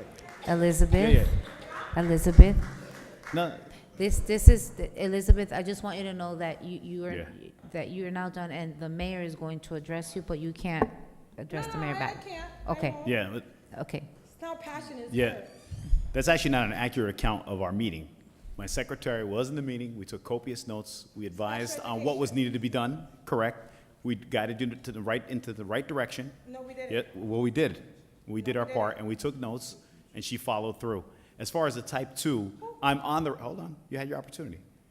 I'm on the record as stating I am against mayor-appointed school board members. I've said that several times. And as far as my wife is concerned, she's volunteering her time to go into schools because we're parents, we have a child in the public schools, and this is something we're very passionate about because I'm an educator, and she's stated time and time again that she wants to make sure that we increase our literacy rates, our attendance rates, and our graduation rates. Thank you. Okay, self-ethically, self-emotional learning is the most concerning. No, let me speak to you. You're giving me, no, I'm gonna tell you. We have your number, we can call you. No, listen, no. Don't be funny, don't use the thing, I'm a concerned citizen. Self-emotional learning is with everything. So before you get to learn how to read, write, and go to school, you need to self-emotionally make sure we're all secure and safe and feel like we can work Elizabeth? together. That's what you need to do. Elizabeth, one moment, Elizabeth. Thank you. I know that you said you had a few statements, and I know that Councilman Abdelaziz did ask for the floor, but I'm going to let Councilwoman Mims, as she chairs our Education Committee, to share some words with you. And thank you so much for your response on tonight. What we're planning to do, we've been meeting with Ms. Schaefer and Ms. Perrone. We're going to be doing some joint collaborations. I'm not sure if it has been done in the past, but we're looking to do that in the very near future. We're going to have Ms. Schaefer come and do a presentation on the 2-year plan to local control. I think it's very important for the residents. It's important for us to understand the impacts. But we have some things that we're looking to do collaboratively as a council and as the school board to make sure that we're doing great things like making sure our kids do a shadow program, for example, where they come and shadow government for a day. They could be the mayor, they could be a council person, they could be the BA, Those are some of the things. We're looking to do something for honor roll students. Those are things that we haven't seen. We have a lot of great things that are planned. It's new, and so it has room for error and room for improvement because it's new. But we're going to be including the community. You know, I know you very well. You'll definitely be a part. I know Raquel very well. She'll be a part. And we're opening up to community. I'm very community-minded. You know, I'm always out there. But we have some great things in store for this year. And we've been sitting and meeting collaboratively as an education committee. But it's new. So it's not, you know, you can't say, well, you should be doing whatever. It's new. I just got appointed to this position. But the kids that are under that don't get that hug and that. Well, we're gonna make sure. We're gonna make sure. On the first day of school, we were out there. There were some of us council members that were at the school giving high fives. So it's new. We're working on it, and so we'll make sure that we do our due diligence. And I have both of your numbers, and we will definitely be calling you. But thank you for always being a voice for the voiceless. You're welcome. Thank you, and I think also, Councilwoman Mims, just so you know, that you said that you don't know if some stuff has been done before. The county, at the county level, they do that. They do youth in government, and they actually work with all the freeholders, and they have like a whole day where they start from 8 o'clock in the morning, they go to the jail, I mean, they go to the college, they go to the public safety, I mean, they sit in the meeting, they actually run the meetings. Yeah. So that definitely is something that, when we talk about youth in government, we do it at the county level, let's Well, also I don't do it think at the we've done- city. yeah, city At the would be great. municipal level. Yes. Okay, so thank you. Me, please, Council President. Ca- I want to say to. No, Councilwoman Cotton, Yep. Councilman Abdelaziz, and then Councilwoman Cotton. I will yield to Councilwoman Cotton. Okay, you ain't speaking then. Oh, no, I'll still yield to Councilwoman Cotton. I just wanted, I guess, Elizabeth, I don't really know of you, but I did hear you say about some of the movie nights that we did in the 6th Ward. I could say that I've worked collaboratively with all the council members, and it's open to everyone. Primarily, my focus is the 6th Ward alongside the mayor, and every council member and members from outside the ward have come to our movie nights. We're going to continue to have more events, but that's how we operate. When we have something, when we have something, I collaborate with my colleagues. They're invited, and we have residents from throughout the city that did come, but my primary focus is the 6th Ward, and it's open to everyone. Thank you, Madam President. Thank you. Councilwoman Cotton? Raquel, you can't. I'm sorry. I You wanna can't say- speak, because we're live, Yeah. so they're not going to hear what you're saying. You're not going Okay. to, right. Thank you, Council President. I just want to say that before I became a councilwoman, I was active school, volunteering constantly at Eastside School 13, all the schools, probably 25 years. You know, people always thought I worked at the schools, and I didn't. I was in school every day, like I did have a job. And I find that, you know, if I can get more parents, and I say not even parents, you could be the grandmother, you could be the grandfather, you could be the uncle, you could be the aunt, someone. We need you to come up in the school. It don't have to be your child. You look after all children. And once we can make people feel, and I always say, even though they treat you bad sometimes when you walk up in these buildings, but you have to forget about that. You still got to come in. No matter what they do, you still got to come in. No matter what they say, you still got to come in. So, you know, once you learn how to do that and understand, you know what, no matter what they do, I'm coming back. No matter what they say, I'm coming back. No matter what happens, because you know what, every child that succeeds, it's good for us. Every child that comes out of this city that succeeds, and I always say that every child that go away and come back here and go to college, come back here, they should be the first hire. Those kids that go away and come back. But we must continue, no matter what happens, Faye, we must just continue, Faye. Thank you, Thank you, Council Councilwoman. President. You know, and Elizabeth and Raquel, Raquel, I've known you, my God, since childhood. I ain't that old, though. I think you're older than me, right? No, I am. I know I am. You know what I would love to see more? You know, we talk about getting the council members involved, and there be school board, Board of Education, the mayor. You know, we put a lot on the government, per se, the individuals that are elected, right?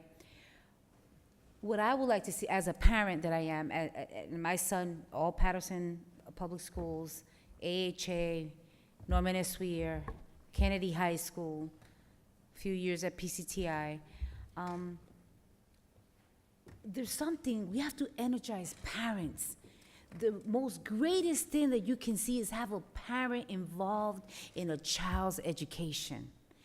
And I see that a lot of times we take onus away. Education starts at home. It starts at home, and there is not, and I do get it that we have some that are not able because of work situations, working 2 jobs, single moms, single dads. We get all that.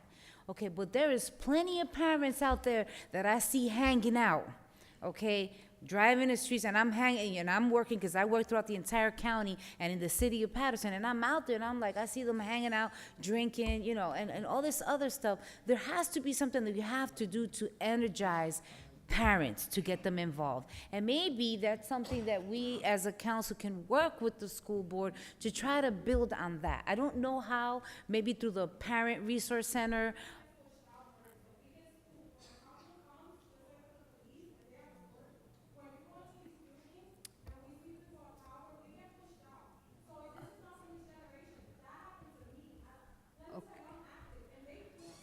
Okay. Okay.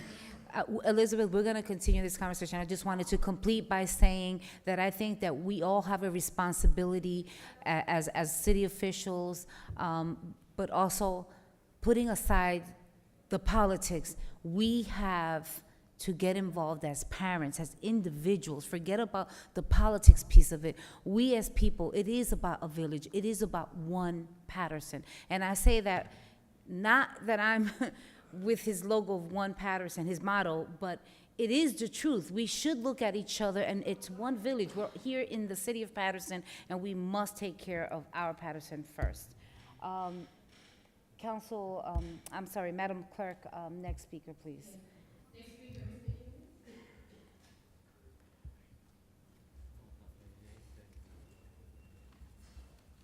Stop, we're almost done with the agenda. He's telling me to hurry up. Good evening. Long time of coming here. Aaron came here after election to congratulate the people that won the election. Congratulations, elected official. I tried to reach the mayor many times to have a meeting with him to discuss an issue very important for our city and our homeowner and resident. Next year is going to be a new things coming. It's called Opportunity Zone. I don't know if you hear about that or not. This is Opportunity Zone. Now is targeting 4th Ward, 5th Ward, and 1st Ward, which is not fair. We need to stretch this Opportunity Zone to ask the U.S. Senate and our congressman to speak with the legislators in Washington to get all our city under this umbrella of Opportunity Zone. It's going to increase our property value. It's going to bring more investor to our town. I don't know if you hear about this one or not. If you have any I know the mayor has been talking about, but I don't know, complete, don't ask questions, just complete. The main things that came about, because we have to start working Opportunity zones. before 2019. It's going to take place to 2019. This is Opportunity Zone who sell property in different places to avoid to pay the capital gain 301A taxes. He have the chances to invest this money in different zone and different city in all entire United States. Our city has small districts. If we go to East Orange, they have big maps, and in Newark they have big maps of investment, and our city has small maps. We need to increase this one to increase our value. Okay, I came for, this is for our city benefit and our resident. This is my personal issue here. I went to the mayor office, I spoke with the secretary about Linwood Ave. Linwood Ave, it's by Don Bosco School, and I own the property on the other side from the school. This street is dead-end road. It's people, they're dumping garbage every week, every day. Last month, they come in the city, they clean it, and they take almost a truckload or more. Second day, people, they dump construction material. we need to close this road because this road is nobody got benefit from this one except the school or our property. If we close this road, we avoid dumping garbage and did the end of the road because we are in the end of the road. All the garbage in our side coming. It's Linwood by school, where they knock down the school down by school. Maybe the Yeah, it's in the council. second one. We know where it is. We need to have a proposal to close the school because I spoke with the director. He told me we can't do that unless the council members, they have a proposal, they approve it. We could close this road. Temporary until the school is built or not. Or if we allowed us, we could close the road and we could have a gate to use it when we are in and out and to keep it clean. Okay? Okay. Okay, another, okay. Thank you. We're gonna, my time. yeah, your time is Like up when 1 you. minute, I don't speak yet. Okay. I have another issue. I have a property. Mr. Yunus, No, no, Mr. Yunus, your time is up. I'm gonna have you no, I wrap. think it's not Your, 3 I'm going, minutes. it 3 is minutes? 3 minutes. Wow. Everyone gets 3 minutes. I'm gonna No, have it's you not wrap even 3 up, please. Okay, Just just so, one issue here is the main issue I came. I have a house in East Side section. They consider a historic area. This house is not a historic house. It's a regular house, siding, and when we work in the property we have in the city, there is such law called window, siding, roofing. You don't need to have a permit. We start changing the window and rip the siding. Okay, after we rip the window and the siding, they come and they said, oh, this is a history. I tell them this house, I have a picture, you could Google it.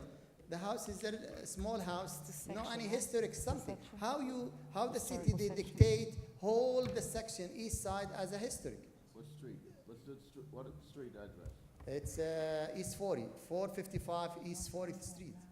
Then they start district. Yeah, it's a historic district, but the house has no historic issue at all.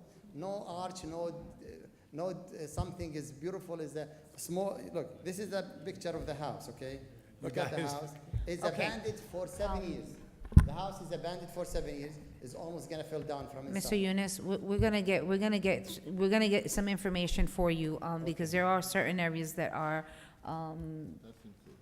I can look at it. okay, he's gonna, go ahead. And I know that the mayor, Yeah, you're thanks, just gonna Council President. quickly, Yeah, Mr. just for Yunus- those individuals. Mr. Yunus is right about the opportunity zones. It's an incentive program from the federal government. In fact, it was Senator Cory Booker who introduced this initiative, and it's only to incentivize investment. So what you can do is you create a fund, if you're an investor, 5 years, 7 years, 10 years, and within that time frame, you don't pay capital gains taxes. So that's what incentivizes investment in what they've dubbed distressed cities. And we have what are 8 census tracts, which are redevelopment zones. So he did meet with our Economic Development Director, Mike Powell, and the rules and regulations are still being completed. So we are on top of this. We've been meeting with the DCA on this issue, and there is significant interest. Okay. And I've been saying this since July. No, you have. Thank you, Ms. Okay, Yunus. thank you very much. Thank you.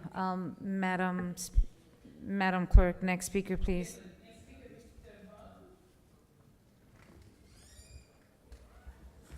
Good afternoon. Good evening, rather. Before I begin, I would like to compliment the person who decorated this room. It's beautiful. I'm just amazed by whoever did it. Did a Mrs. wonderful Audrey job. Cartwright, Yeah. who was ours, but she's now the mayor's. Audrey Cartwright, And we're honoring her for Hispanic Heritage Month. and she's being honored for Hispanic Heritage Month. Great job. I just want to make 3 announcements and share one concern. October 4th, we're having the Board of Education debate at the Neve at 6:30. We have 17 candidates that are participating in this debate. You're welcome to come out and ask your question to the candidate. On October 13th at John F. K. Kennedy High School, we're going to be having our Stigma Free Day. This is our 3rd year of our Stigma Free for mental health. And in our 3rd year, I only get usually about 2 councilmen that usually come. This is a citywide effort in terms of bring awareness to mental health. So I'm personally inviting you on October 13th from 12 to 5. We're having workshop in the morning, and we also going to have a performance live play by one of the members from Full Force, Bootlegged, who's from Paterson. He's going to be sharing about what he went through with mental health. We're going to have activity outside for the kids, everything. So come out on October 13th.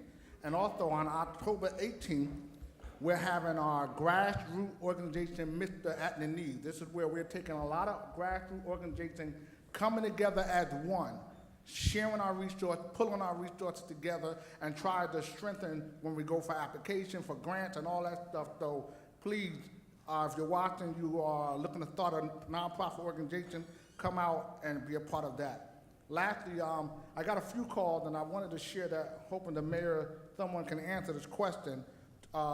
One is that there's a lot of complaints about the road being closed early in the morning pertaining to people have to go to work.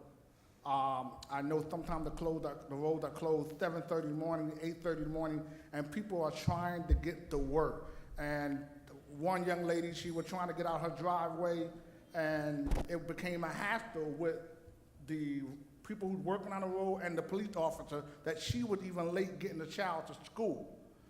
I'm hoping that we can kind of address it. I believe there's an audience for that. I'm hoping that we can find a way to implement and make sure that. We do have an ordinance. Okay, all right. Thank you. Enforcement And is lastly, issue. Lastly, East 26th Street between Park Ave and 17th Ave.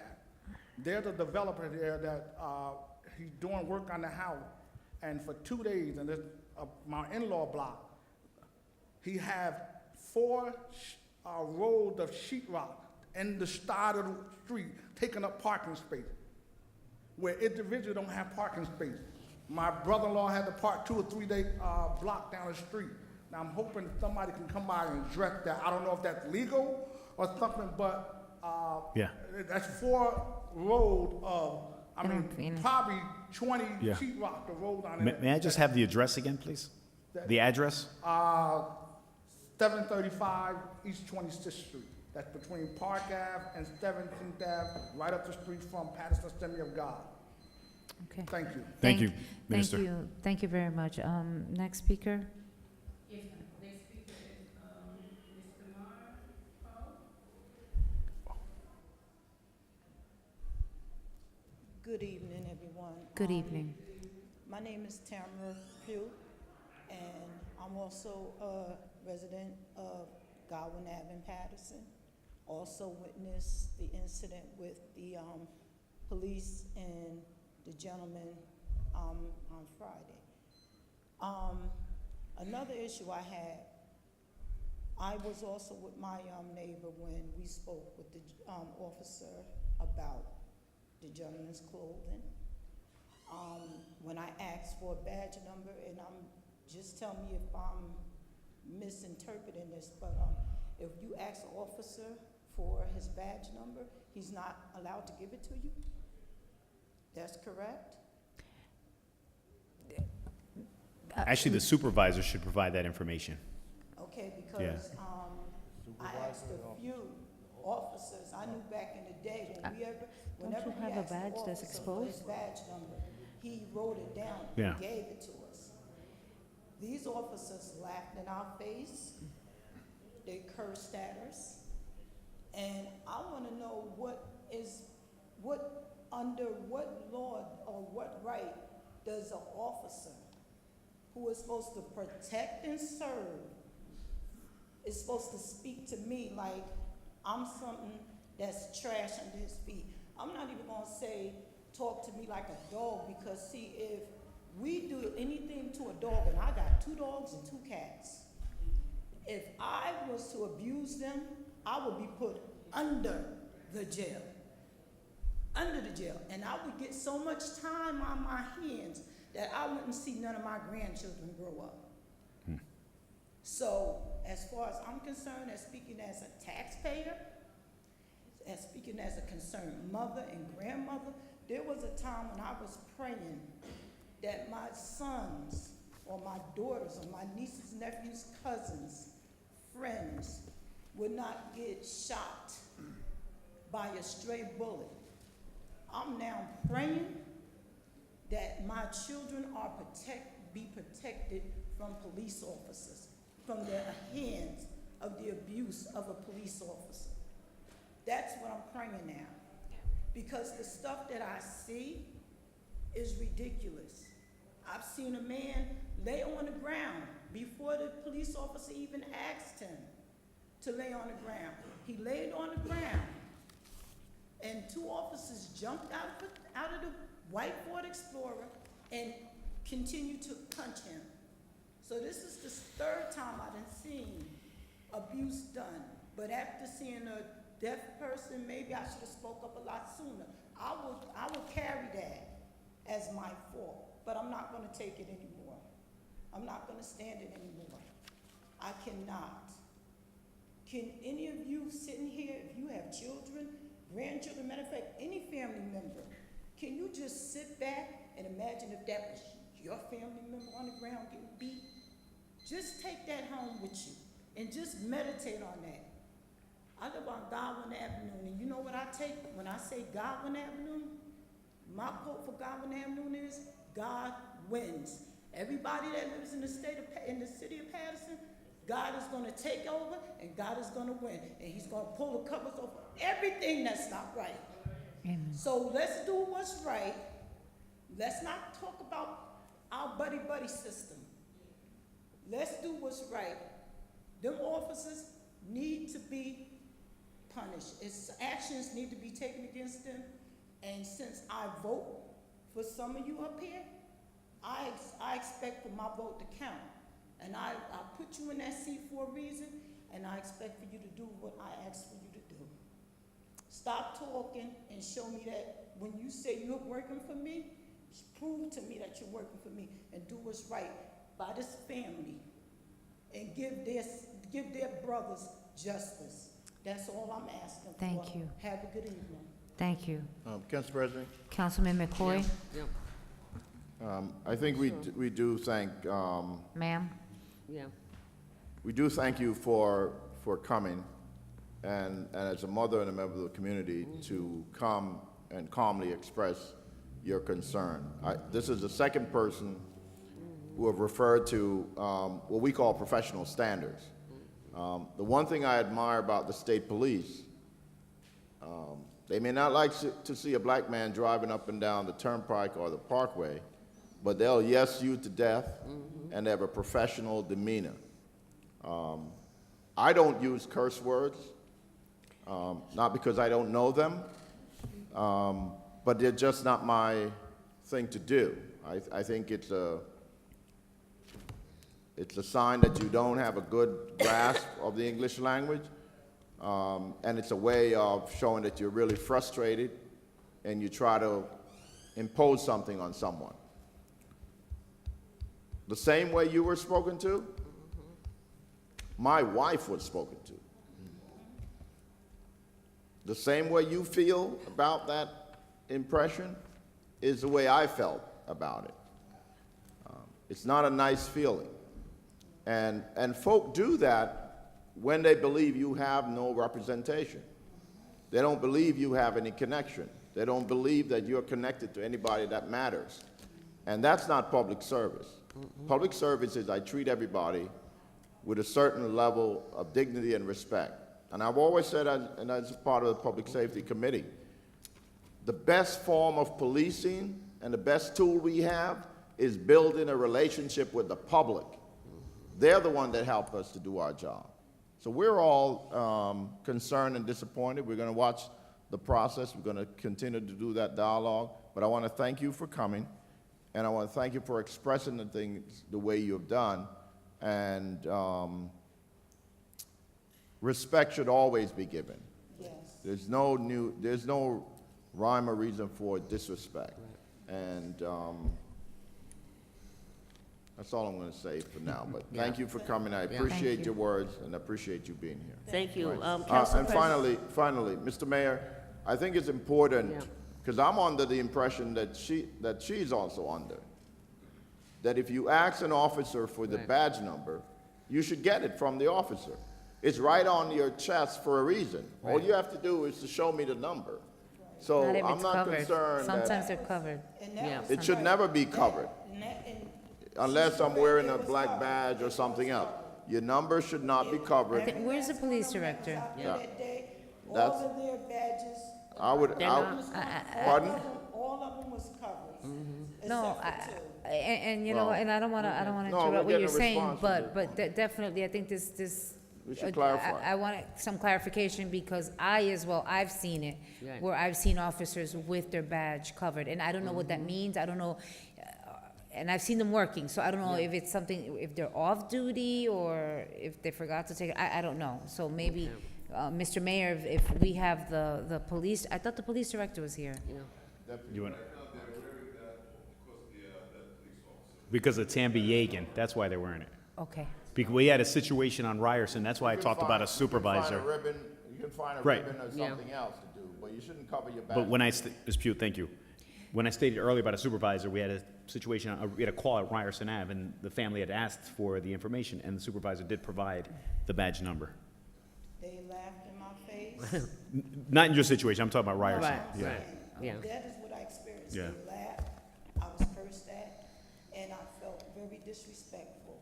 And I feel like I pay taxes. All of my money is not going to the city budget, but if my money is going into what's helping keep your salary going, I feel you should give me the same amount of respect that I give you. If I didn't curse you, if I didn't yell at you, I feel like the officer felt disrespected because he said the gentleman flicked the cigarette at him, correct? So that's the same way I felt when his words came out his mouth. And that's what I'm trying to get everyone to understand. You Yeah. got to put yourself in somebody else's shoes sometime to understand what somebody is going through. And that's something that my mother and my grandmother always taught us, that respect is given and it's earned. And if you want respect, you have to give it. yes. So if you, I have no problem with working with the police. You want to meet us halfway, then let's meet halfway, but let's do this the right way. Thank you. Thank you. I was gonna say, if maybe she can share the information, I think you should have her information to kind of address some of the things Well, that she said. Yeah, I That's what I was had, gonna ask. Did you go down and file a complaint? Because like the other young lady Can said we- she went down. No. I think that's very important. If you feel that way, I think it's very important that you make that known, because you're the second person tonight to mention the same thing. And I think if you're a witness to what happened to her, and she's a witness to what happened to you, then I think that's something that, we need to talk to the director and the chief about, that every resident and citizen and anybody who comes through the city should be treated with that same amount of respect. So I would encourage you, if you haven't, to please do that. I didn't catch your name. I think we should get her information. I will. I just wanted to Please. catch her name so I can address her properly. Can we do a All right. sidebar, Yeah. please? Sidebar? thank you. So we can continue. You got with- it. Thank you. I'm gonna continue. Yeah, she was part of it, Council President. I just want to say about Tammy, I call her Tammy, but Tammy has been part of the community for such a long time. She's, me and her worked together back in the schools, not work together, but volunteer. She's always been a volunteer. And Tammy always have a program on Godwin Avenue, and as she said, God win. And, and there's a lot of people, and on Godwin Avenue, it's starting to change, because you're getting more people down there that loves the block, that's going to you. take care of the block. But I just want to say about Tammy that she's such a community person, and I know that she's there. And she's your gonna fourth be ward there. resident, right? And she's in my ward, that say God win, and that's what it is, God Thank you, win. Councilwoman. Thank you, Council President. But Tammy, I want to say thank you for all that you do and all the programs that you put together there that nobody hears about. And all you do on Godwin Avenue that nobody hears about. So I want to say thank you from me as the councilwoman. Thank you. Thank you so much, Councilwoman. How many more speakers do we have left? Okay, our last speaker, Madam Clerk?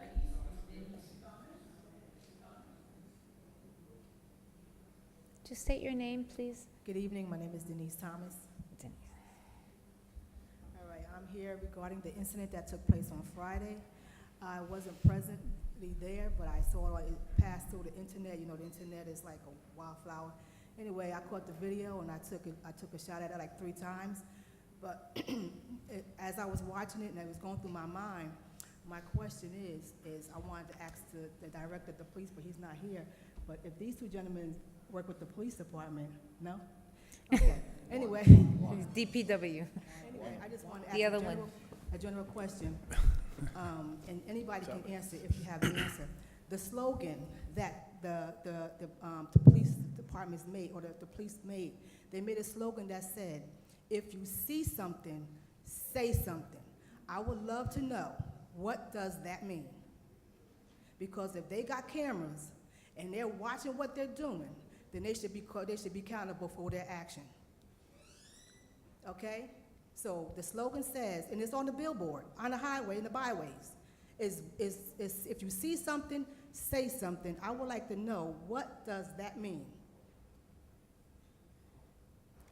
Ma'am, you have to complete, you have 3 minutes, and then we can address, no, we can't do it like that. Okay. I mean, but it's a common sense slogan. But but my question is, do the police understand what the slogan that they created? Okay. Because the slogan says, if you see something, say something. So my question to the police is, do you see what you're doing? Do you see what you're doing? Ma'am, are you done with your? Yes. Okay. Madam President. Move to close public portion. Madam President. One moment, please, because I'm not just gonna leave her in limbo. She had a question, and I think our top person, Mayor, if you wanna address, the constituent, you can't speak back, though. You can stand there, no, you can come forward, Well, as far as the phrase is concerned, if you suspect that there's any wrongdoing, we want you to indicate and alert us to what may be happening in your neighborhood.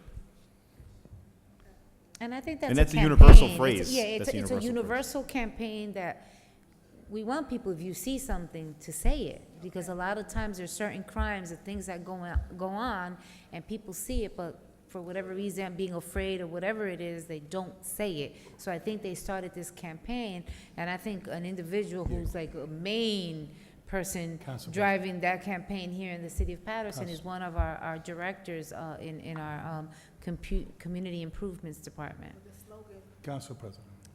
but the slogan is everywhere. Yes. It's in all 50 states, where all police officers work. So, if they created the slogan, my thing is, does it apply to the citizens, and does it apply to them as well? Yeah. Because, they created the slogan. So I believe that if you're applying to something, you should apply it to yourself as first, before you apply it to the world. Madam That's President. Okay, thank you very much, thank you. We're gonna close the public portion. I'm gonna have Councilman Velez quickly, and Councilwoman Mims address. I just wanna say to the lady that just came forward, ma'am, this See Something, Say Something started in a campaign in New York City, okay? And have been effective to those that want to alert the police, law enforcement of wrongdoing in their city and any level of government to report something and do something. In this case, I understand quite clear what you're trying to say. You come in here, the community's coming, they say something, they saw something, and they saying something. So, in other words, us, the administration, and those that are listening to you should not just let it go and take action in the proper manner and the proper way. We understand you. We understand the public that have come here. So you saw something, you saying something, you bring it to the table, and you want action on what you saw and you seen and what you're saying. That's what I was saying. Madam President. Thank you. Madam President. Councilwoman Mims, your mayor's talking to me. I know. Councilwoman Mims. So to the woman that has come, Ms. Pugh, who's probably still in the hallway, and so many others that spoke on tonight, I want to thank all of you because I received numerous of calls, numerous videos were sent, all that. But the one thing that I want you to always know, that we're not just sitting here and we're heartless. We have a heart, we're very compassionate as council members, and we have to do our due diligence. That's why we can't really speak about it. There's an active investigation. But I just want you to know that we are compassionate. We're mothers, we're fathers up here, so we have compassion as well. But we have to let the process do its due diligence. And then once all of that's done, then at that point, we can find out all the details, because some of the details are sporadic. We don't know all the finite pieces of it. But one thing that I would say that probably all of the council members are on one accord with, and that's making sure that whatever needs to be done, that it will get done. But I want to thank you for coming out, because so many times the community doesn't say anything, but it's really a blessing to see so many people come out and speak up in regards to the situation. So I want to say thank you for that, and for all the people that called, thank you for calling from Friday all the way through Sunday evening. And I saw Ms. Pugh, we were out on Saturday, and we took the time to sit and talk with her and to kind of calm her down. So if you're in the community, just let them know there is an active investigation going on. They're not turning a blind eye. They're hearing the concerns, and if you see something, report it. Report it to the police, send the information in, so that they can add that to the ongoing investigation. Thank you so much, Councilwoman. Thanks a lot. Have a motion to close? Move. Second. Okay, motion to close the public portion, moved by Councilman Velez, second by Councilwoman Mims and Councilman Kalik. Roll call to close the public portion.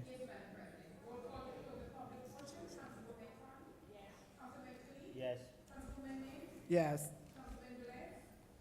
Yes. Yes.